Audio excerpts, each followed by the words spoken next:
In our previous classes, we came to know that sun, which is the source of external energy of Earth, radiated some energy in the form of some short wave and long.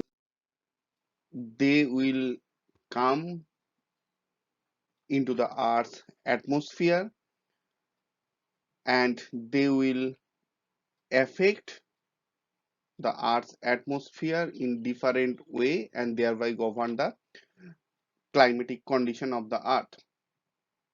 Now, previously we came to know that how these incoming solar radiation can vary with respect to different factors.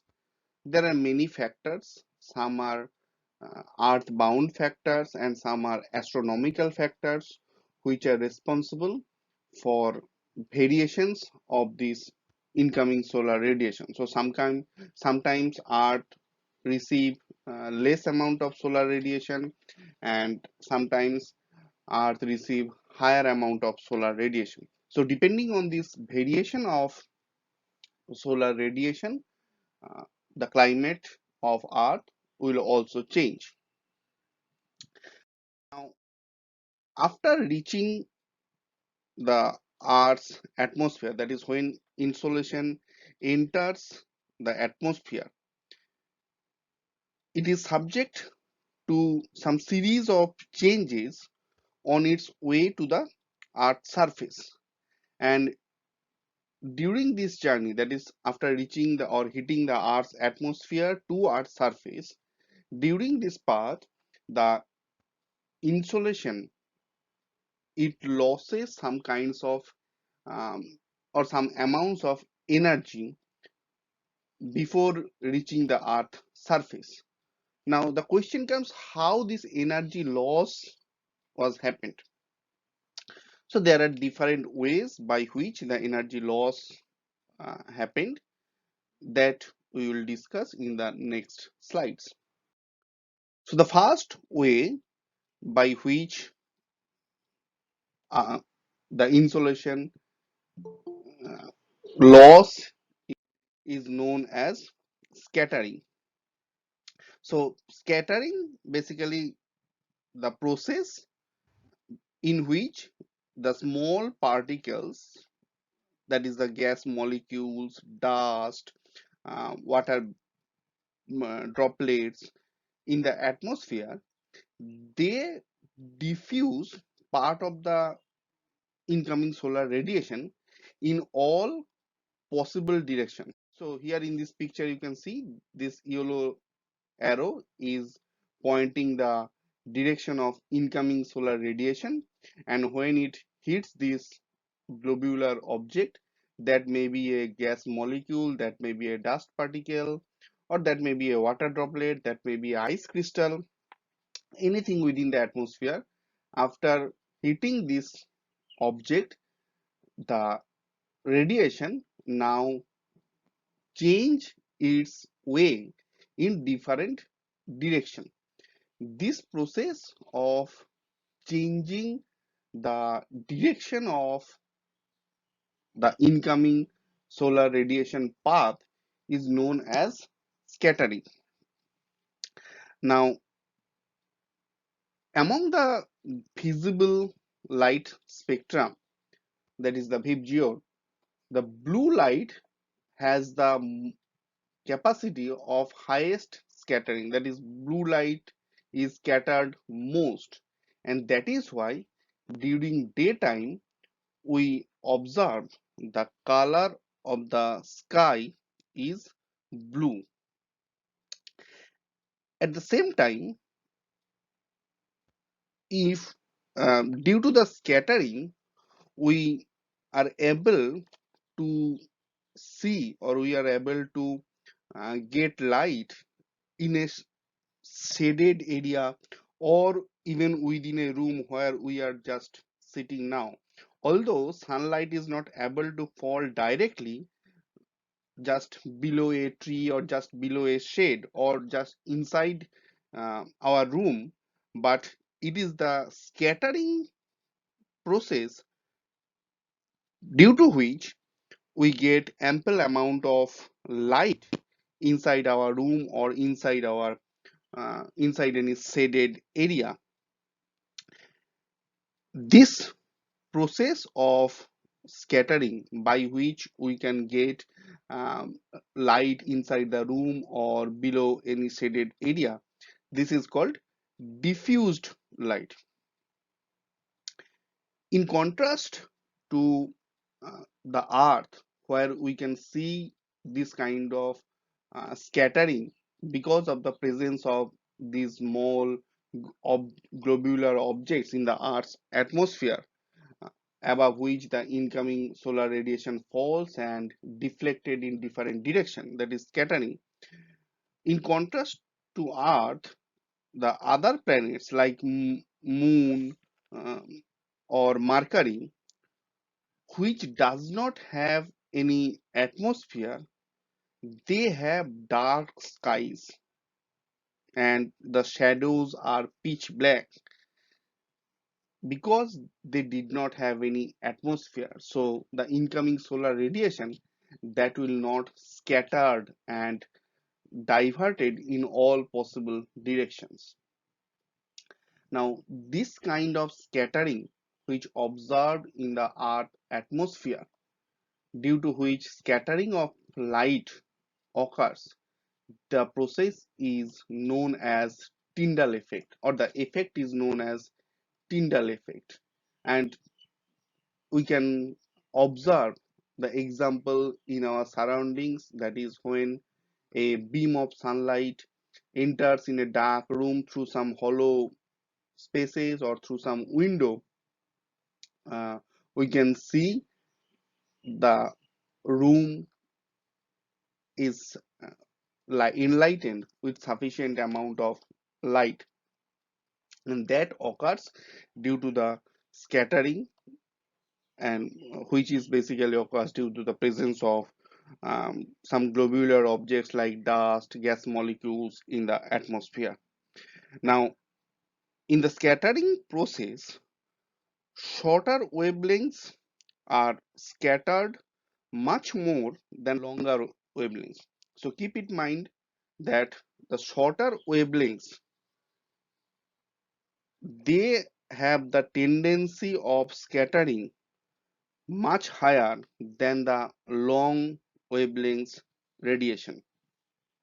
So for the visible spectrum, for the visible light, the scattering of blue light occurs most.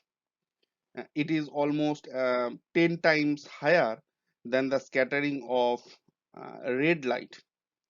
So due to this scattering, as I already told you, that as blue light is the lowest wavelength among the visible light spectrum, so scattering of blue light occurs most, and that is why during daytime we find that the color of the sky is blue.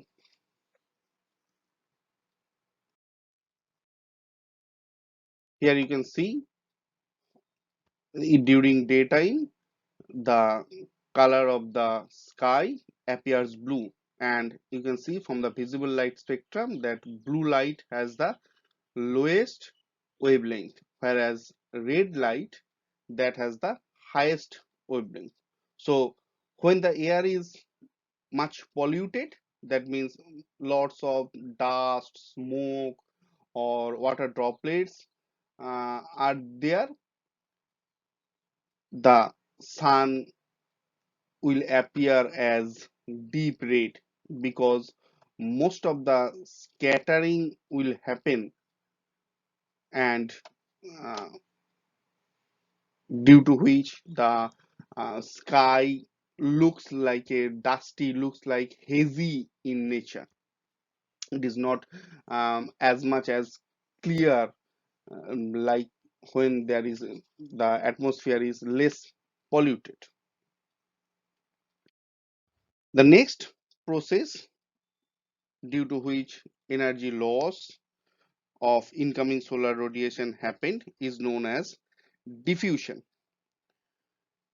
Now, when diffusion is almost similar like scattering, but the difference between diffusion and scattering is diffusion happened when the diameter of the particles, that means all the atmospheric gas molecules, dust, water droplets, their diameters is larger than the wavelength of the incident beam of light.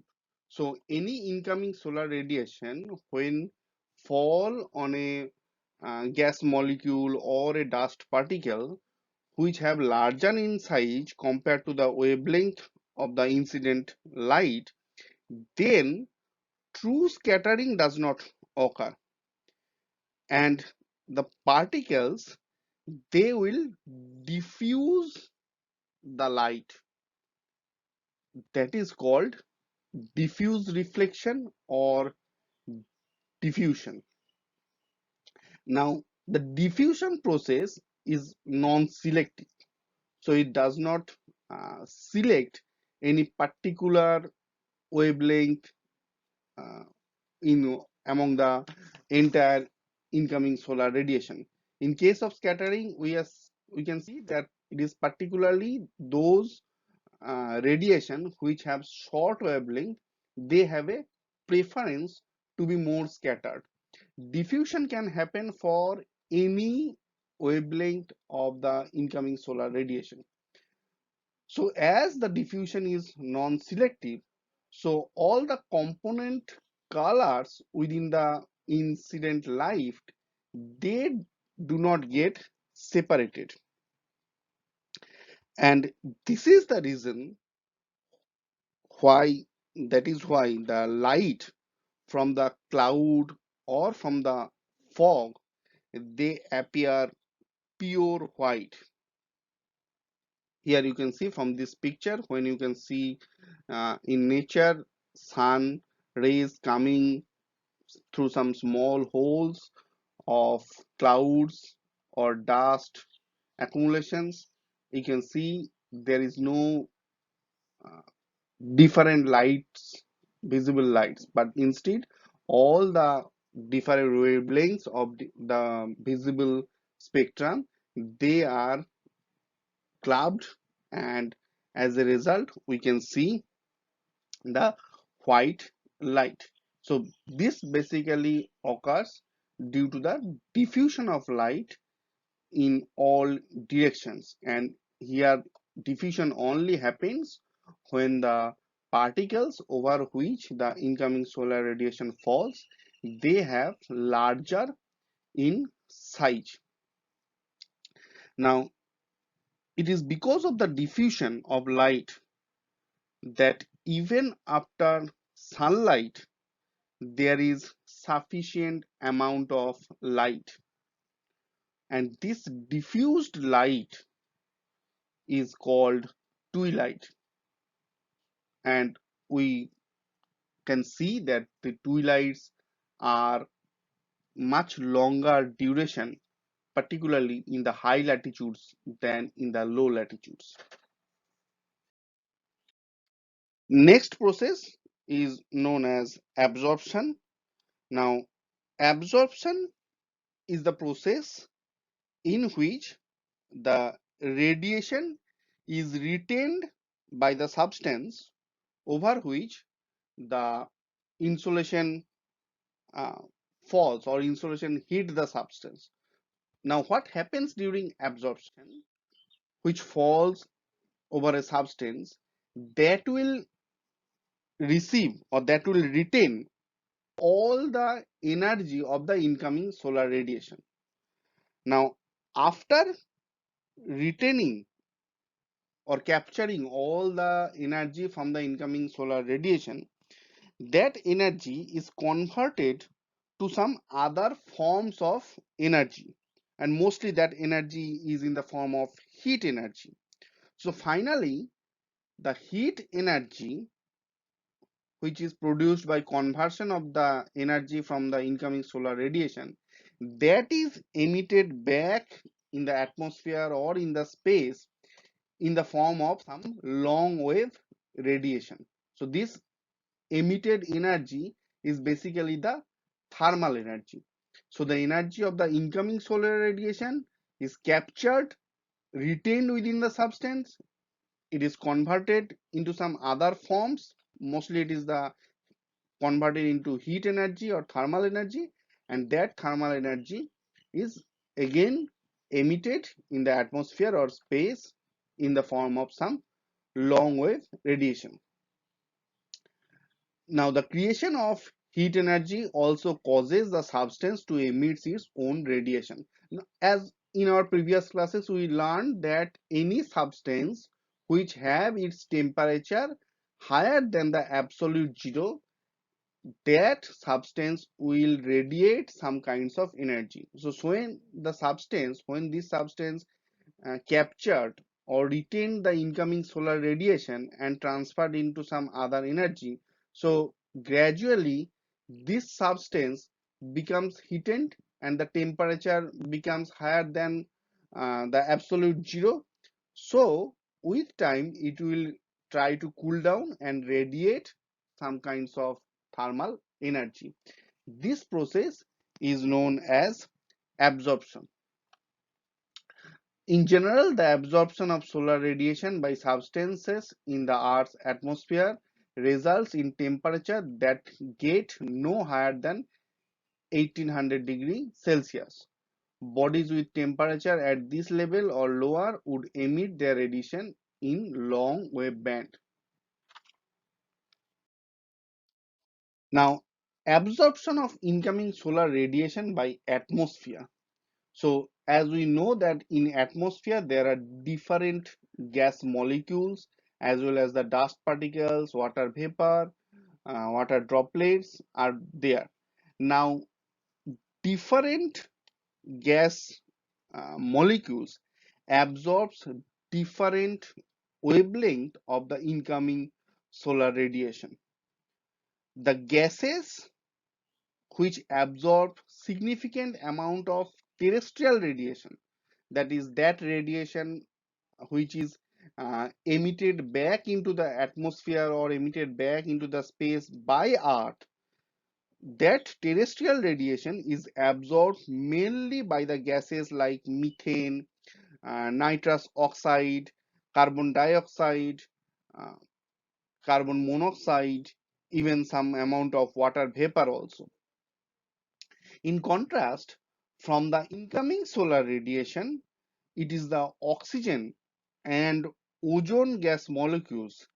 They are efficient absorber of ultraviolet radiation. The only other significant absorber of the incoming solar radiation is the water vapor. So water vapor also um, absorb a significant um, amount of incoming solar radiation. So you can see that different gas molecules, they have the property to absorb the wavelength of different incoming solar radiation. Oxygen and ozone gases, they are mostly capturing or absorb the incoming solar radiation having um, lower wavelength. In contrast, the carbon dioxide, nitrous oxide, water vapor, methane, they have the tendency to absorb the higher wavelength terrestrial radiation. Now, for the atmosphere, if we compare the atmosphere as a whole, none of the gases is an effective absorber of radiation that has wavelength between 0.3 and 0.7 micrometer. Please keep in it mind that those radiation which has wavelengths between 0.3 to 0.7 micrometer, that radiation cannot be absorbed by any gas molecules within the atmosphere. So there is a large gap exists within the incoming solar radiation, within the wavelength span of the incoming solar radiation, that cannot be absorbed by any gas molecules or any dust particles or any pollutant within the atmosphere. So this region of the spectrum, this wavelength of the incoming solar radiation mainly corresponds to the visible light that we can see. So it is the wavelength span of the visible light that is not absorbed by these gas molecules. So that is why we can get those lights into the earth surface. So for that, visible radiation is transparent to the atmospheric gases. Next property by which loss of energy from the incoming solar radiation can happen is known as the reflection. Now, reflection occurs when part of the incident radiation striking a body at an angle that is known as angle of incidence, and it is that particular angle in which the incoming radiation striking and then reflected back from the surface of the substance. So in this case, it is a um, it is the angle of incidence and the angle of reflection is exactly same. So the direction of incoming solar radiation is in the direction of incoming solar radiation, the reflected radiation again goes back into the atmosphere or into the space. Now, clouds are the most important reflectors with a reflectivity value range. That means the cloud particles, all the dust, water droplets within the clouds, they have a reflectivity ranging between 40 to 90%. So about 40 to 90% of the incoming solar radiation can be reflected back into the space by the clouds. And most interesting thing or most interesting factor about reflection, that in this process, in the process of reflection, not a minimum amount of energy got lost in this process. So the entire amount of energy falls over the substance will simply goes back into the atmosphere or into the space by the process of reflection. Now, reflectivity of a substance varies. Uh, it varies uh, in the earth also according to the nature of the substrate. The snow or dry sand cover over the earth's surface, they are being the most efficient reflectors, whereas the grasslands or the muddy areas, they have the reflectivity property much lower than the snow cover or dry sand.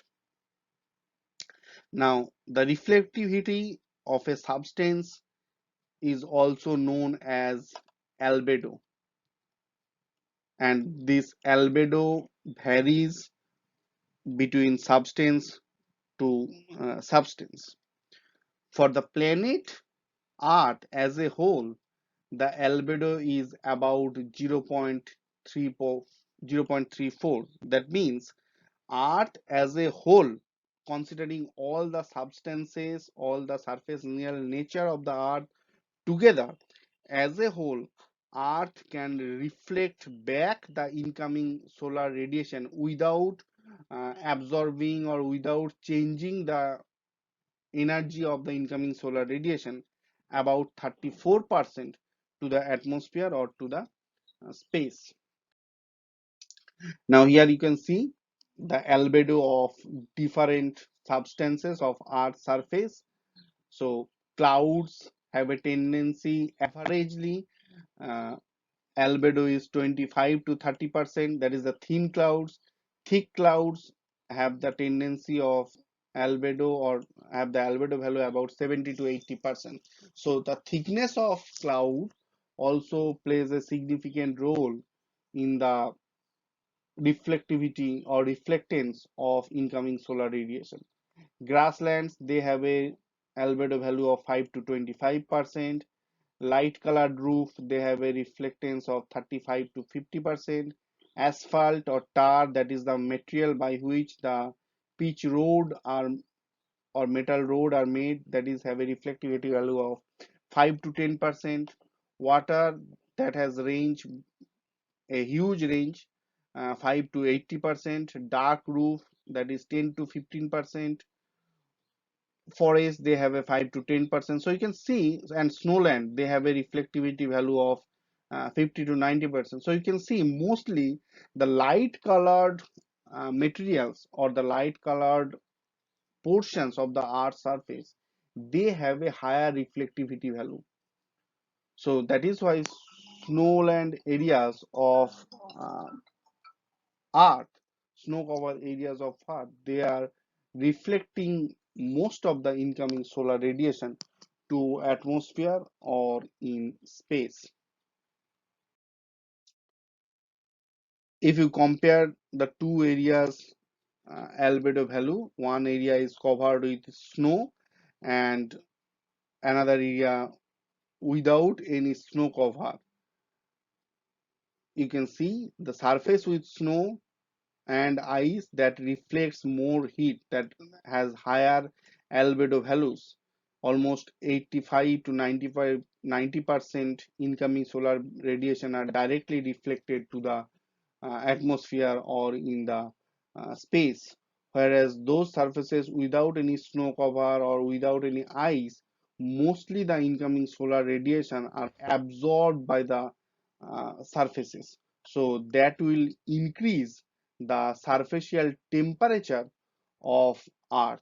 So that is also one reason why the polar areas or the high altitude areas which have snow cover, they remained more uh, cooler year after year, because if the sunlight or if the incoming solar radiation they will face and that amount of energy they retained, then it will uh, melt the ice cover.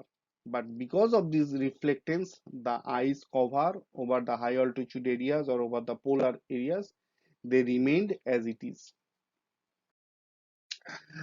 Now, if we look at the outgoing terrestrial radiation, that is the radiation radiated back after Earth get the incoming solar radiation, that is all the surface of the Earth, they get the incoming solar radiation and they absorb it, and after that they will emit back the radiation into the form of some thermal energy into the atmosphere.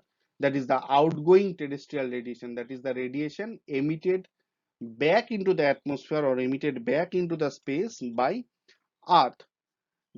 Now these outgoing terrestrial radiations are mostly of long wave radiation, and as they are long wave radiation, and in the atmosphere we know that there is lot of amount of water vapor, carbon dioxide, methane and nitrous oxide, all these gases. So they have the tendency to capture or to absorb most of these outgoing long wave radiation, that is the infrared radiation. So that is why the earth,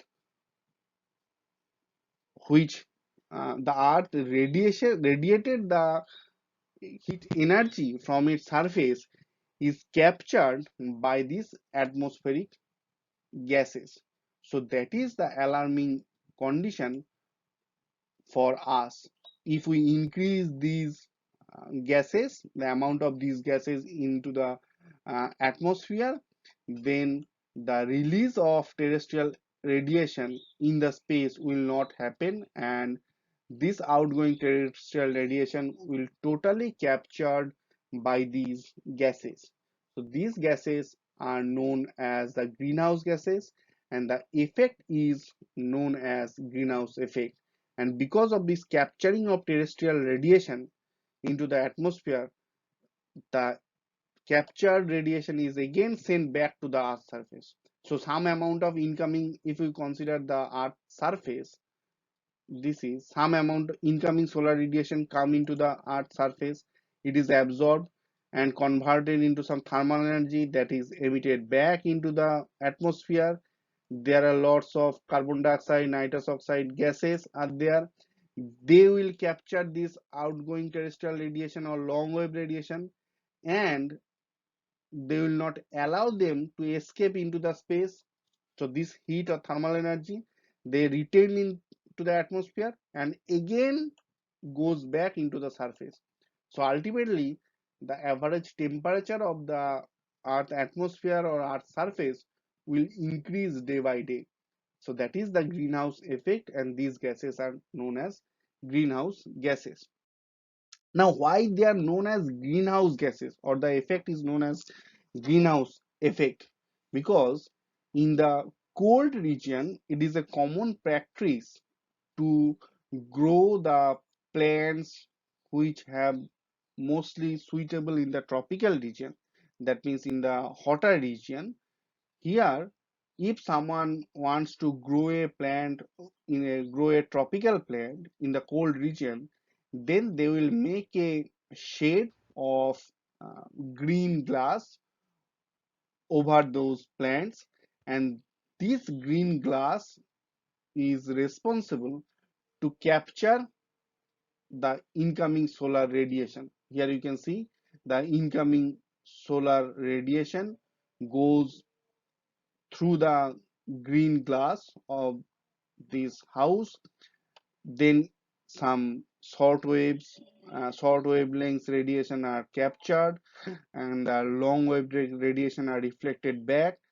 Now during this emission of long wavelength, they are being captured or retained into this green glass. So ultimately the temperature of this green glass house on green glass roof, that will increase. So in this way, in a cold region, tropical plants can be grown.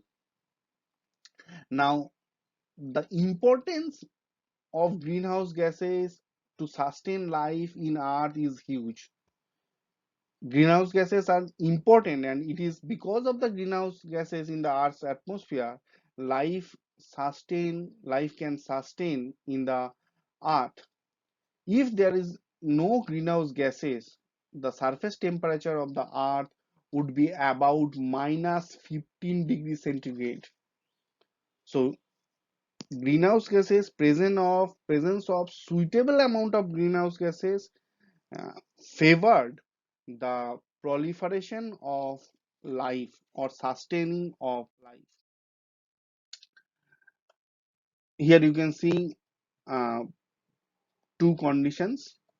One is a clear cloud, where where the um, incoming solar radiation come, and most of the radiation get reflected. So incoming solar radiation mostly reflected from the clouds, but whatever amount will go passing the clouds and reach the earth's surface, when they are radiated, these short wavelength radiation, incoming solar radiation, are captured in the earth's surface, and when the earth's surface radiated the energy, thermal energy in the form of some long wave radiation, they are captured by these clouds, dust particles, and those pollutant gases. So they are again deflected back to the earth surface. So most of the short wave radiation from the incoming solar radiation, they are reflected back into the space by the clouds. The long wave radiation, they can go passing through the clouds and reach the Earth's surface.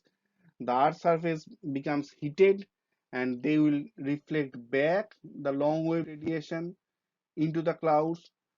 The atmospheric gases like carbon dioxide, nitrous oxide, methane, the CFC, water vapor, they will not allow this long wave infrared radiation, infrared terrestrial radiation to go back into the space. So they will again reflect that heat energy to Earth's surface, and that will cause to increase the Earth average temperature.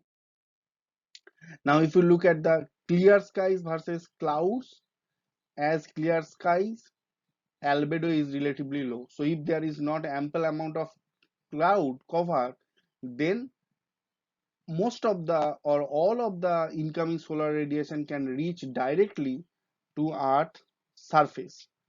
Cloud albedo varies from less than 10% to more than 90% and depends on the drop sizes of water or ice content as well as the thickness of the cloud.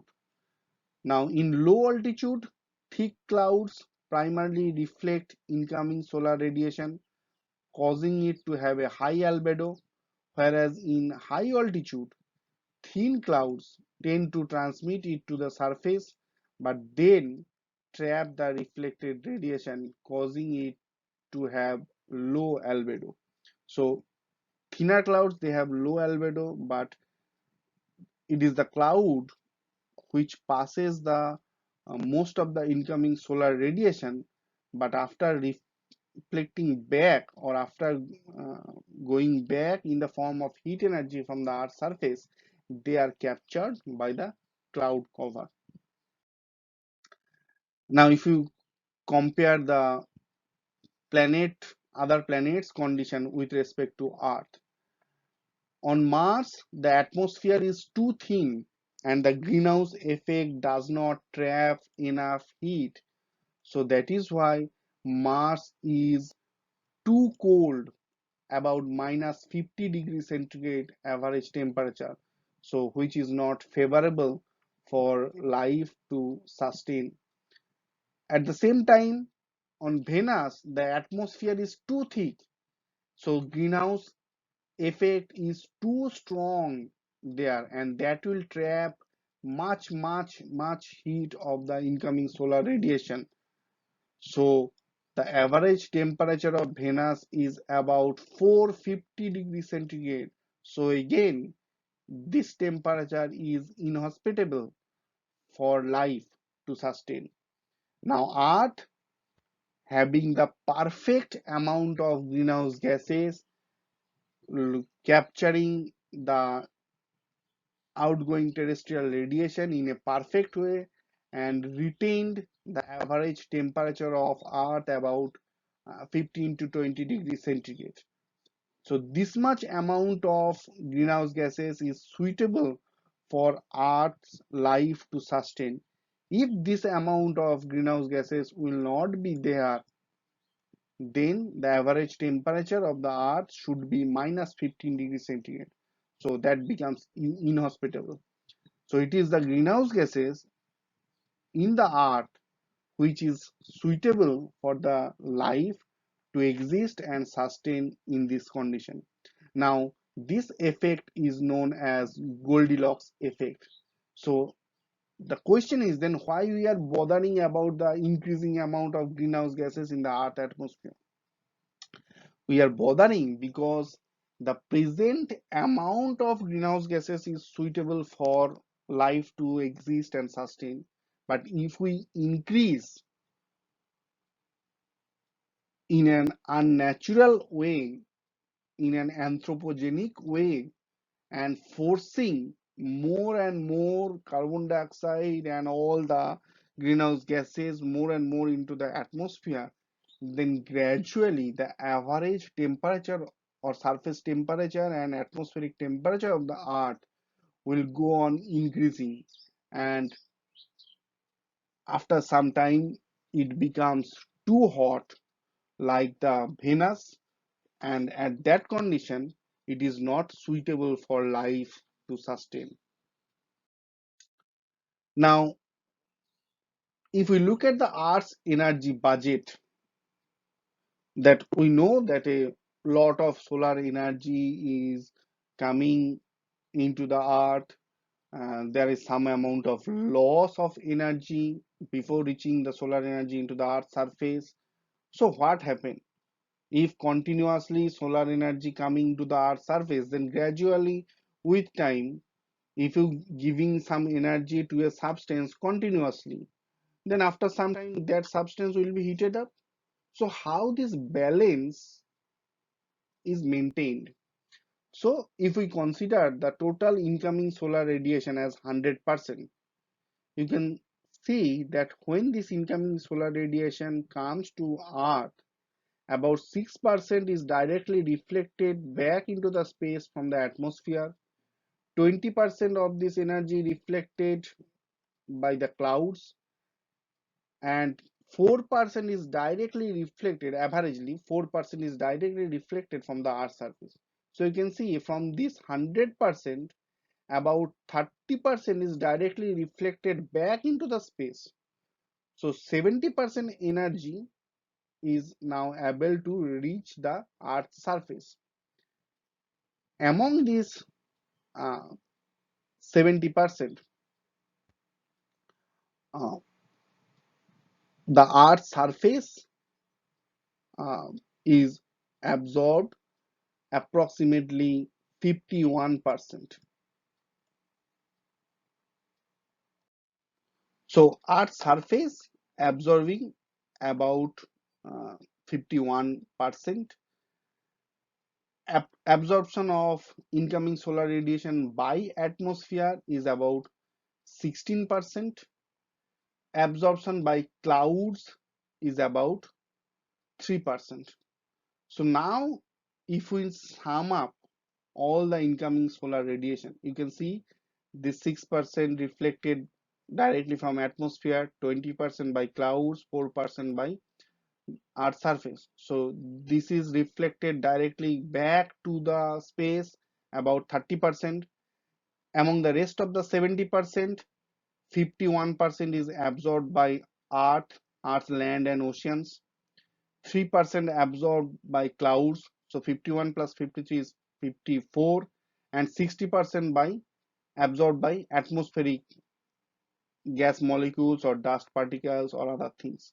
So 54 plus 16 is 70%. So you can see the entire same 100% incoming solar radiation now distributed. Now the 70% which reach the Earth's atmosphere and Earth's surface, among this 70%, in different way of radiation occurs directly from clouds, radiation occurs from the atmosphere, radiation in the form of terrestrial radiation, that is long wave radiation from the Earth's surface. 64% energy is thrown back into the space. 6% energy radiated directly to space from Earth. So again,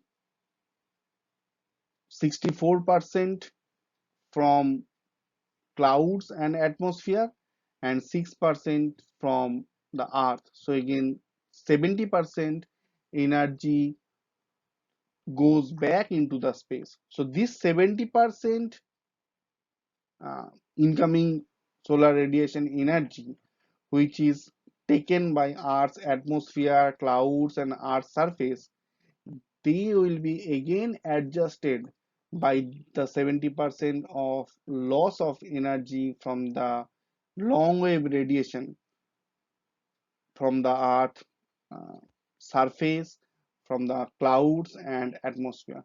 So you can see as a whole, the incoming solar radiation, this 100% is energy, is maintain a balance. Whatever energy Earth receive, by some way they will emit back that amount of energy again to the space.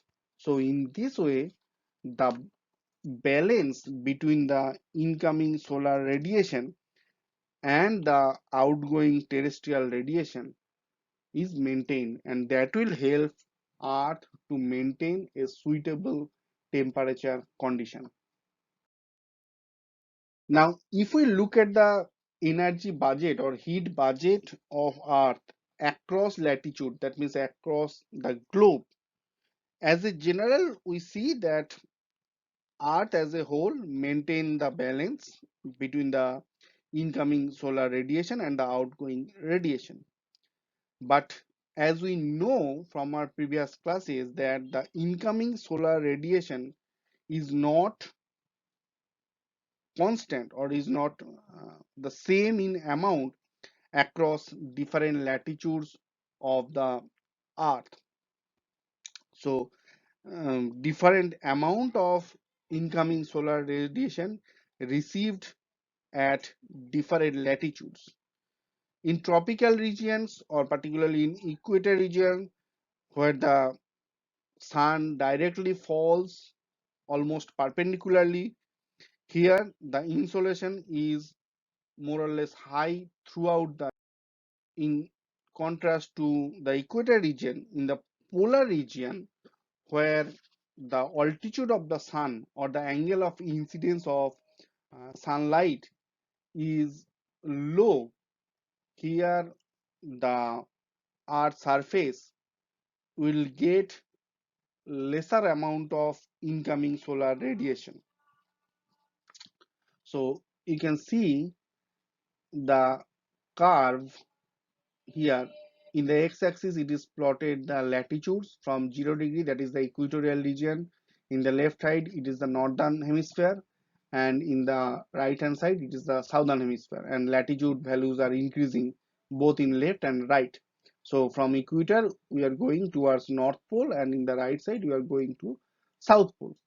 Now from the insolation energy fall over the earth's surface, we can see that equator region gets the maximum amount of insolation energy.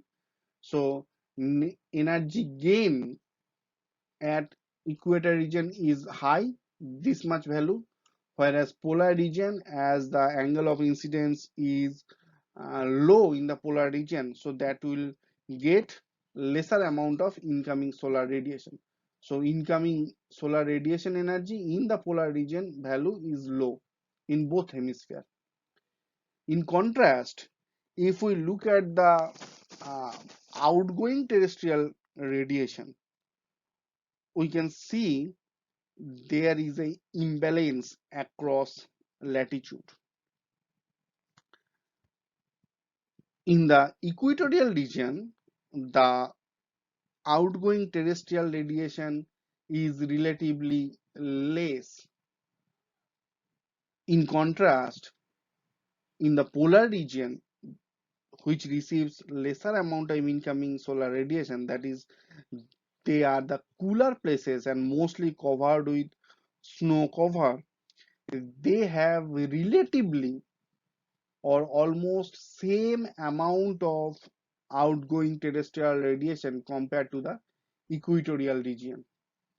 So if we compare the two values, that is the energy received from the incoming solar radiation and the energy emitted in the form of outgoing terrestrial radiation for each area, for the tropical areas as well as the polar areas, we can see that in the tropical areas the energy received by incoming solar radiation has much higher value compared to the emission of terrestrial radiation, whereas in polar region the emission of infrared radiation or emission of terrestrial radiation has much higher value compared to the energy received by the incoming solar radiation. So we can see that there is a difference between these two values both in polar regions as well as in equatorial regions. So we found that there is an imbalance in the energy budget across latitude. So if this system or if this condition sustained, so with more and more energy gain in the equatorial region becomes more heated with time because there is a net energy gain, whereas in the polar region there is net energy loss. So with time the polar region becomes cooler and cooler. So one portion of the earth becomes more heated with time and one portion of the earth becomes more cooler with time. So there is a imbalance, but this imbalance is not sustained in the earth, and that imbalance is managed by the oceans and atmosphere by their circulations throughout the globe. The circulations of atmosphere and the circulation of the ocean water, they will adjust this energy imbalance across different latitudes of the earth. And because of the currents of atmosphere as well as currents in the ocean water, that will help in maintaining an overall balance of energy on the surface of the earth across different latitude. So that is why it is also known as latitudinal heat budget. So although there is an imbalance in energy gain and energy loss across different latitude, but it is the surfacial wind movement and surfacial ocean water movement from one place to one another place, from one latitude to another latitude condition, that will transfer this excess amount of heat of the equatorial region to the polar areas and the cold temperature of the polar region to equatorial region. So this transfer of heat by the atmosphere as well as the ocean water, that will help to maintain a balance across latitude, that will not allow to increase the heat with time in the equatorial region, as well as that will not allow to decrease the heat and becomes cooler and cooler in the polar region. So across latitude, although there is an imbalance between the energy gain and energy loss, but it is the superficial currents that will help to balance the energy budget. This is called latitudinal heat budget of Earth. Now, if you look at the traditional and experience of the common people, although they will not aware about these things, but it is a common practice to the people. If you look at the color of the buildings of two different areas, this is a German village and this is a Greek village. They have their occurrence in different latitude condition. Greece is more close to the tropical areas, whereas Germany is more close to higher latitude polar areas. So as Greek is more close to tropical areas, so it is in this area there is always insolation energy is higher than the emission of terrestrial radiation. So there is a net energy gain. So that is why people in Greece, to remain cool within their house, they color the buildings with light colored, mostly white, so that most of the incoming solar radiation they will be reflected back in the form of or in terms of albedo. In contrast, Germany, which is more close to the polar areas, that is cold condition is mostly found in these areas because there is a net heat energy loss is observed here.